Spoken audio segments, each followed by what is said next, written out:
Ce programme est financé par les amis et partenaires du ministère de Joyce Meyer. Faisons un effort pour engendrer les choses que Dieu veut engendrer. Les choses qui le glorifieront, qui feront en fait une différence dans ce monde. Laissez-moi vous dire quelque chose. Je refuse de vivre ma vie et d'être inutile.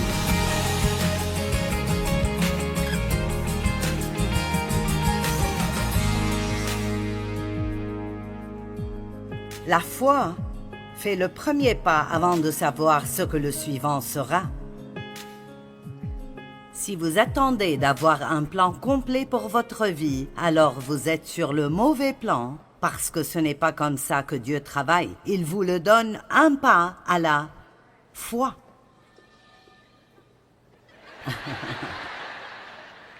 Peut-être que c'est juste comme un amen du ciel, je ne sais pas.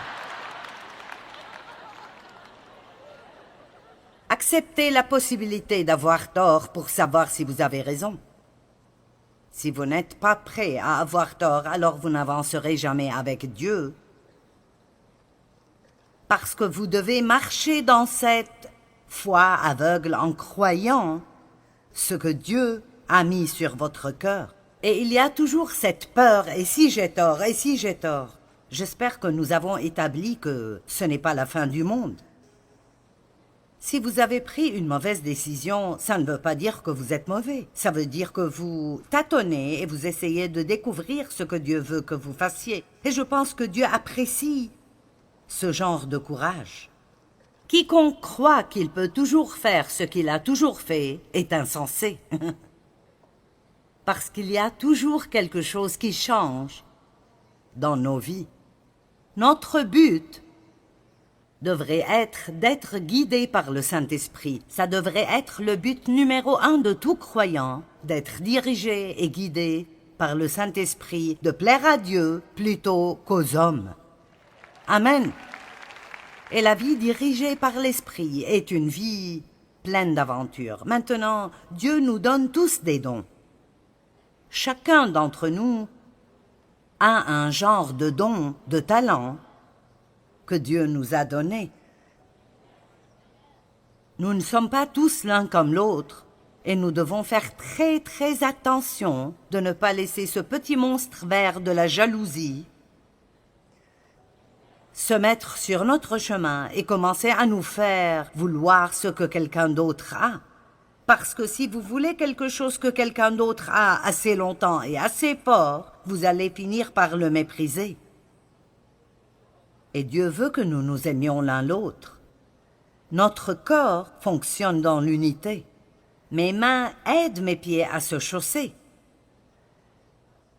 Cette main m'aide à mettre cette bague. Cette main m'aide à mettre cette bague. Ainsi, notre corps fonctionne dans l'unité et n'est pas jaloux. Aucune partie n'est jalouse de l'autre. Certaines parties sont plus cachées que d'autres, d'autres sont bien plus visibles. D'autres ne sont jamais vues par quiconque d'autre, et les parties qui ne devraient pas être vues ne doivent pas l'être. Ce n'est pas toujours le cas. Parfois, nous devons toujours dire aux chrétiens comment s'habiller. Ce qui, pour moi, est étonnant, mais c'est vrai. C'est pourquoi Jésus nous appelle des brebis. Les brebis sont les animaux les plus débiles qui existent. Saviez-vous cela? Il n'a pas dit ça comme une insulte. Il voulait dire que nous avons besoin de direction et d'être guidés. Et c'est pourquoi je pense que c'est si bien quand vous avez un pasteur ou un enseignant biblique qui prend le temps d'enseigner les choses pratiques dont vous avez besoin pour votre vie, qui n'enseigne pas et ne prêche pas toujours une certaine doctrine religieuse qui sonne comme s'il savait beaucoup, mais qui ne vous aide pas vraiment dans votre vie de tous les jours. Amen. Et donc, faites très attention si vous souhaitez faire ce que quelqu'un d'autre fait, parce que si vous passez votre temps à souhaiter cela, vous manquerez ce que Dieu veut que vous fassiez. Et il y a un petit exemple que j'ai utilisé, et je ne vais pas m'attarder dessus, mais ça illustre ce que je dis. Vous savez, mes doigts peuvent avoir des bagues. J'aime beaucoup celle-là parce que Quelqu'un me l'a donné. J'ai donné ma bague de mariage. Il y a des années, ce que j'ai senti que Dieu voulait que je fasse dans la foi. Et elle n'avait pas beaucoup de valeur, mais c'était tout ce que j'avais en ce temps. Et j'ai commencé à croire Dieu pour une magnifique bague de diamants, ce que je ne pouvais pas m'acheter. Et comme la plupart des prières, j'ai dû attendre longtemps et une dame est en fait venue à l'une de nos conférences. Et elle avait cette bague dans une boîte et elle l'a donnée à Dave et elle a dit « Ceci est de mon mariage précédent et c'est la seule chose qui m'appartienne qui n'est pas rapport avec mon mari actuel et je veux que Joyce l'ait. » Et c'est une bague de diamant magnifique. Mais pour moi, c'est de Dieu et donc j'aime particulièrement.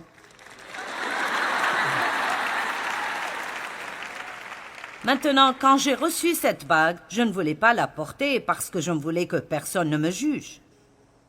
Et écoutez, vous devez être assez courageux pour porter les cadeaux que Dieu vous donne. Vous savez, parce que la vérité est que quelqu'un me jugera peut-être, mais voici le problème du jugement. Nous jugeons les gens concernant des choses sur lesquelles nous ne savons rien. Elle utilise probablement tout l'argent des offrandes pour s'acheter ses vêtements et cette bague de diamants. Ne soyez pas jaloux de ce que quelqu'un d'autre a si vous ne voulez pas faire ce qu'il a fait pour l'avoir. Amen. Donc, j'admettrai que mes yeux aiment regarder cela. Spécialement après que je fasse mes ongles. Je pense qu'elle est belle. Eh bien, ma main peut porter la bague. Ma main ne peut pas voir la bague, elle peut mettre la bague. Mes yeux peuvent voir la bague, mais ils ne peuvent jamais mettre la bague. Maintenant, et si mes yeux étaient jaloux et disaient « Nous sommes fatigués de regarder ta bague. »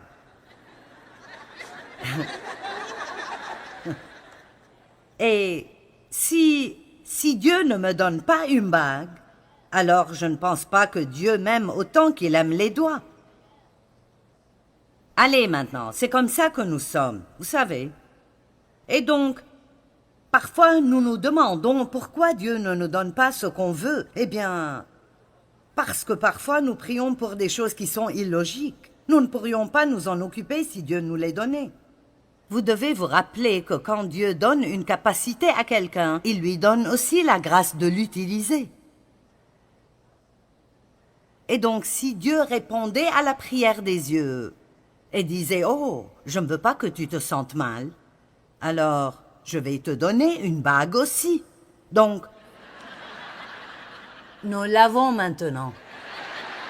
D'accord, maintenant.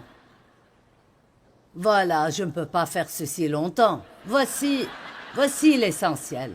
Si mon œil reçoit ce qu'il veut, alors il ne peut pas faire son travail dans le corps.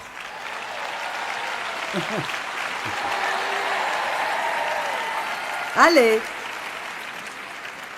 Et donc, je finis par être paralysée par ce que je croyais être cette chose que je voulais et devais avoir et dont j'étais jalouse et je sentais que Dieu ne m'aimait pas autant parce que je ne l'avais pas. Faites assez confiance à Dieu pour croire qu'il vous donne ce dont vous avez la capacité de vous occuper et que toute chose que Dieu donne à quiconque est quelque chose d'important. Et ça ne fait pas de différence si vous êtes sur la plateforme ou dans votre cave. Tout ce qui importe pour Dieu est que vous fassiez joyeusement la chose spécifique qu'il vous donne à faire, aussi bien que vous le pouvez, et votre récompense sera aussi grande que celle de quiconque. Amen. Matthieu chapitre 25. C'est comme un homme qui, partant pour un voyage, appela ses serviteurs et leur remit ses biens. Je commence au verset 14. Il donna 5 sacs d'argent à l'un, 2 à l'autre et 1 au troisième, à chacun selon sa capacité. Vous voyez cela, il nous donne selon notre capacité ce qu'il nous donne aussi. Donc, il nous donne notre capacité, puis des dons d'après notre capacité. Et il nous donne des dons selon notre capacité et non au-delà, parce qu'il ne veut pas que nous soyons toujours stressés. Allez! Il y a tellement de stress dans le monde aujourd'hui, et beaucoup de ceci est dans la compétition et la comparaison, et les gens essayent de découvrir ce qu'ils sont. Et ils pensent que leur valeur vient entièrement de ce qu'ils font. Et pour être honnête, qui vous êtes en Christ n'a rien à voir avec ce que vous faites. Amen. Vous êtes autant l'enfant de Dieu si vous êtes dans votre cave que vous l'êtes si vous êtes sur la plateforme. Ça ne fait aucune différence. Dieu nous aime tous autant l'un que l'autre. Donc j'aime ceci. Il leur donne des dons d'après leur capacité de s'en occuper parce qu'il ne veut pas que nous soyons stressés et sous pression tout le temps. Est-ce que vous savez que le stress et la pression sous lesquels les gens vivent aujourd'hui ne sont pas la volonté de Dieu? Et je peux vous dire que le monde ne changera pas. Et s'il change, il sera pire. Donc si nous voulons avoir la paix, nous devons changer. Nous devons arrêter de jouer le jeu. Nous devons arrêter de jouer le jeu que le monde joue et comprendre où notre vraie valeur et estime sont. Vous savez, nous avons toutes ces choses sur notre téléphone maintenant. Vous pouvez avoir des podcasts et toutes ces choses différentes. J'oublie ce qu'on les appelle même. Oh, Instagram. C'est un nouveau Instagram. Ce n'est pas nouveau, mais c'est nouveau pour moi. Et certaines des choses que vous pouvez avoir, mon équipe ne me laisse même pas les avoir parce qu'ils ont peur de ce que je ferai avec. Vous savez, ils disent « Non, tu n'auras pas la possibilité de poster des trucs, ça passera par nous, parce que nous ne savons pas ce que tu mettrais en ligne. » Mais j'ai Instagram et donc j'aime ce que notre ministère fait et vous savez, ils ont aussi ces... De temps en temps, il y a cette liste de gens. Tu aimerais peut-être aussi suivre ces gens-là. Et donc, j'ai découvert que chacun de ces petits boutons que vous pressez vous dit combien de gens les suivent. Je veux dire, nous aimons vraiment les nombres, n'est-ce pas? Et vous savez, je sais mieux que cela, mais il y a quelques jours, j'ai vu ce type que j'aime et que j'écoute parfois et j'ai pensé, mon Dieu, ce type a beaucoup de gens qui le suivent. Il a beaucoup plus de gens qui le suivent que moi. Et donc, soudainement, j'ai remarqué que j'ai passé près de 10 minutes à voir tous ces nombres chez toutes ces personnes pour voir combien de gens les suivent, pour voir si plus de gens les suivent que moi. Et j'ai pensé, Joyce, que penses-tu être en train de faire? Vous voyez, c'est un peu comme ces petits démons qui essayent de nous enliser. Je veux dire, qu'est-ce que c'est de toute façon un suiveur? Je veux dire, est-ce que ça veut dire que il nous regarde? Ou bien juste, vous savez, et puis les likes. Ah, s'ils ne suivent pas simplement mes likes. Écoutez, il n'y a pas d'espoir pour nous si nous ne savons pas qui nous sommes en Christ. Amen. Veux-tu être mon ami sur Facebook? Qu'est donc un ami sur Facebook? Vous ne savez pas s'il est votre ami. Sera-t-il là pour vous quand vous avez besoin de lui? Nous ne savons même plus ce qu'est un véritable ami. Oh, il est mon ami sur Facebook. Vous devez aller étudier ce qu'un ami est. Un ami est quelqu'un qui sera là pour vous quand vous êtes malade, et sera là quand vous devez déménager, quand vous passez une mauvaise journée, et sera là pour vous quand votre cœur est brisé.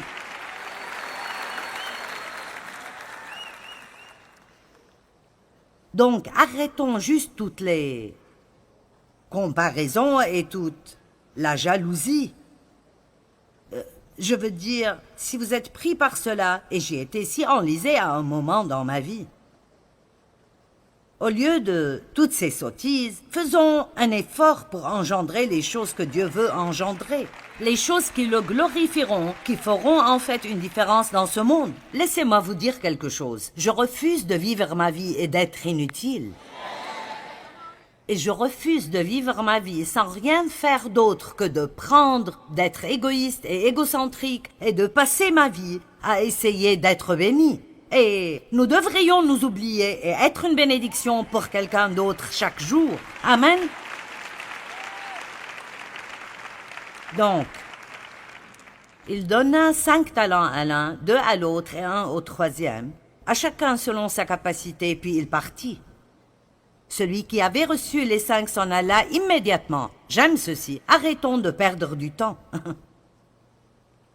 Vous n'avez pas besoin de prier encore pour voir si vous devez faire ce qui est sur votre cœur depuis 5 ans. Allez immédiatement et occupez-vous avec quelque chose qui en vaut la peine. Il travailla avec et gagna 5 autres. De même, celui qui avait reçu 2 en gagna 2 autres. Celui qui n'en avait reçu qu'un alla creuser un trou dans la terre et cacha l'argent de son maître. Maintenant, voici le gars dont nous parlons ce week-end. Que se passe-t-il quand vous avez peur? Vous vous cachez. De quoi avait-il peur? Il avait peur de prendre un risque. Et c'est ce dont nous parlons un peu aujourd'hui. N'ayez pas peur de prendre un risque. N'ayez pas si peur d'avoir tort que vous ne ferez jamais un pas pour savoir si vous avez raison. S'il y a quelque chose que vous voulez de Dieu, demandez-lui. C'est merveilleux ce qui arrive si vous priez simplement des prières si grandes que vous ne pouvez pas croire que vous avez l'audace de les prier. Amen.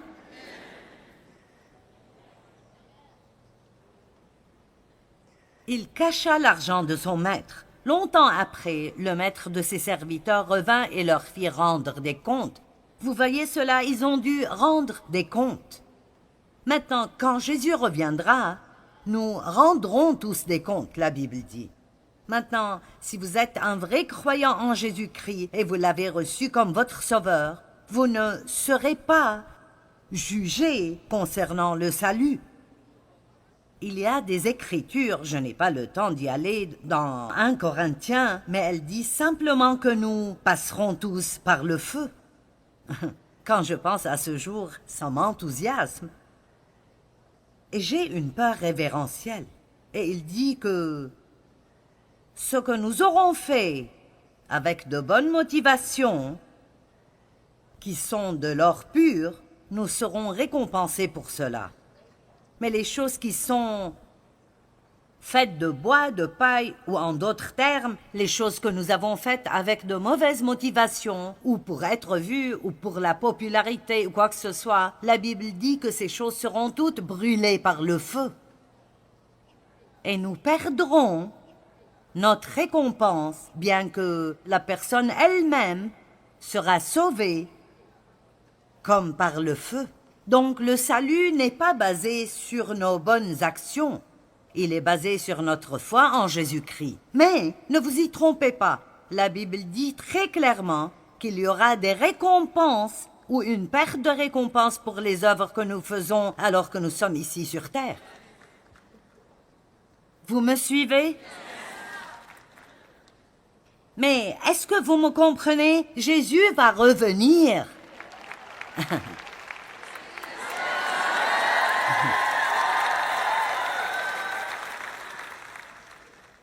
Maintenant, vous applaudissez quand je dis que Jésus revient.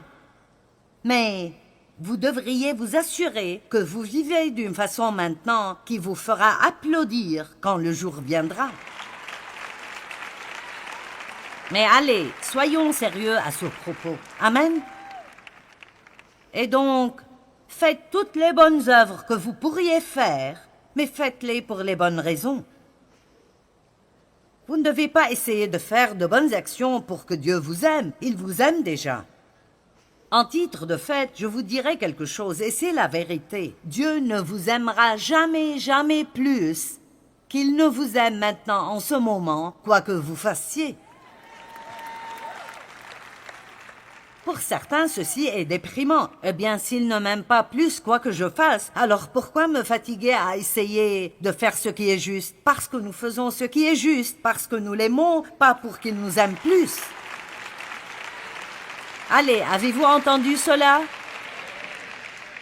Je veux bien traiter les gens parce que je crois que ça bénit Dieu quand nous traitons bien les gens. Je veux faire tout ce que je peux faire pour lui à cause de tout ce qu'il a fait pour moi. C'est difficile pour nous de comprendre que Dieu nous aime librement par sa grâce, par sa miséricorde. Nous sommes sauvés par la grâce, mais cela ne veut toujours pas dire que nous n'essayons pas de faire toutes les bonnes œuvres que nous puissions faire. Nous ne sommes pas sauvés par elle, mais si nous l'aimons et nous apprécions ce qu'il a fait pour nous, alors nous les ferons. Donc oublions cette idée que là où nous allons avoir une bénédiction.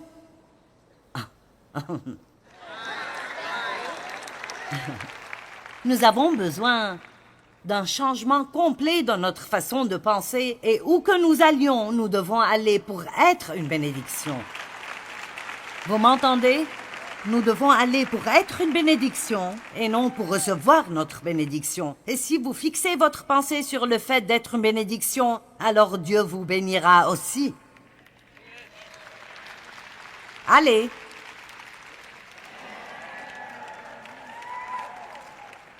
C'est la façon chrétienne de penser.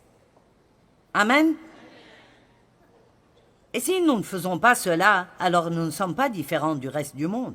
Le Maître est revenu pour leur faire rendre des comptes, et je n'ai pas du tout peur de cela. J'attends impatiemment le jour où Jésus reviendra. Je ne crois pas qu'il y ait quoi que ce soit dont j'aurai honte. Et je ne veux pas que quiconque d'entre vous ait honte de quoi que ce soit non plus. C'est pour cela que c'est urgent dans mon cœur de faire tout ce que je peux pour que les gens puissent être le meilleur qu'ils puissent être maintenant.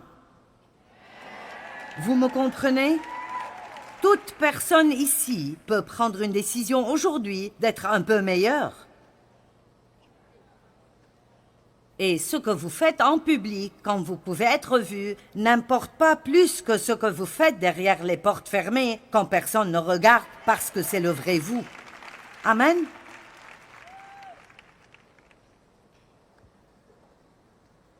Celui qui avait reçu les 5 talents en apporta 5 autres et dit « Seigneur, tu m'as remis 5 talents, en voici 5 autres. Regardez cela. » Son maître lui dit « C'est bien. » Nous voulons tous entendre cela, c'est bien. Nous venons de découvrir comment entendre cela. Nous prenons la capacité que Dieu nous a donnée et nous l'utilisons, nous l'investissons pour que quelqu'un d'autre puisse être béni. Et puis, quand il reviendra, nous entendrons « c'est bien ». Son maître lui dit « C'est bien, bon et fidèle serviteur. Tu as été fidèle en peu, je te confierai beaucoup. » J'aime beaucoup, pas vous? Je ne suis pas fan de peu, mais je suis vraiment fan de beaucoup. Et donc, j'aime quand il dit « C'est bien ». J'aime la partie du bon et fidèle serviteur. J'aime la partie de beaucoup. Mais je vous dirai quelque chose que j'aime plus que tout cela. Et c'est une chose à laquelle nous ne faisons pas assez attention. Il dit, tu as été fidèle en peu, je te confierai beaucoup. Viens partager la joie de ton maître.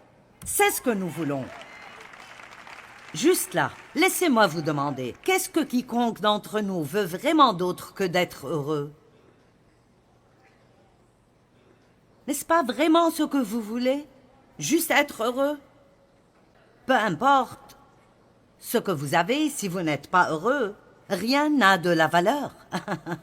Allez, nous voulons juste être heureux. Et il nous dit ici comment être heureux. Prenez ce que vous avez et investissez-le pour pouvoir entendre « C'est bien, bon et fidèle serviteur, viens partager la joie de ton maître. »